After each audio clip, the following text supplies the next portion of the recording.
Hey ladies, I'm back with another heatless curl tutorial using our new Thinny silk curler. Section hair into two, place the rod over the first half, secure your rod with your clips, and then start to wrap on the opposite side. You want to ensure that you're taking very small sections, about 1-inch pieces, I would say. And then every time you wrap the hair around the rod, you want to pull another piece of hair, add it into the first piece of hair you were wrapping, and just continue to wrap your hair around the rod.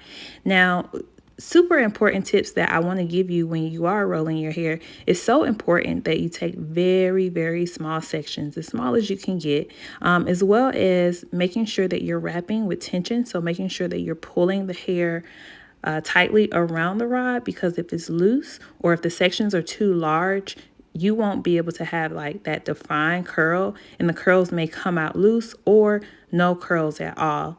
I also recommend that this be done on clean hair, as it also helps to define the curl better.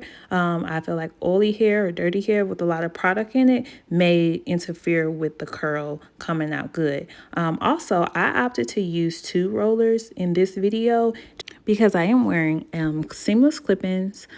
Here I'm wearing the 20-inch Cali texture straight.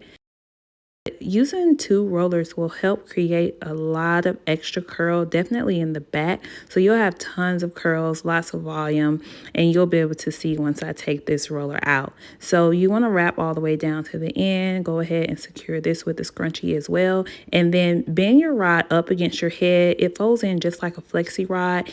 And I covered mine with a turban and wore overnight for up to about 12 hours.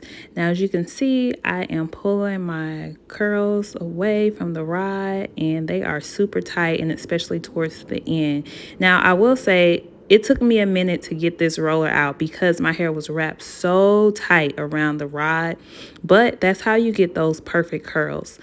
So as you can see, I have tons of curls in the back, lots of spirals, lots of volume. I hope this tutorial was helpful, and let me know if you'll be trying this look.